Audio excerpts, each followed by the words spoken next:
আপনার রাগ ক্রোধকে কন্ট্রোল করতে শিখুন। আপনার রাগ ক্রোধ আপনার কন্ট্রোলে না থাকলে তাহলে সবকিছুই শেষ হয়ে যেতে পারে। ভগবান শ্রীকৃষ্ণ ভাগবত গীতায় বলেছেন, ক্রোধাত ভবতি সম্মোহ, সম্মোহাত স্মৃতি বিভ্রমা, স্মৃতি ভ্রংসাত বুদ্ধি নাশ, বুদ্ধি নাশাত প্রণশ্যতি। যখন ক্রোধ আসে, রাগ হয়, তখন ভ্রম জন্মায়, আর এই ভ্রম বুদ্ধিকে নষ্ট করে দেয়। আর যখন বুদ্ধি নাশ হয়ে যায়, তখন মানুষের বিনাশ হয়। কারণ বিনাশকালে বিপরীত বুদ্ধি। ক্রোধের কারণেই মহাভারতের সৃষ্টি হয়েছিল। দুর্যোধনের ক্রোধ আসতো। দুর্যোধন এমন এক খেলার আয়োজন করলো যেখানে ভাতৃবধূ দ্রৌপদীকে খেলার আসনে নিয়ে আসা হলো।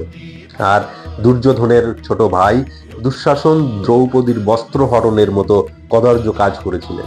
এই এমন এক ঘটনা যা দুর্যোধন ও তার 100 ভাই শুধু নয়, সারা কুরু বংশকে ধ্বংস করেছিল।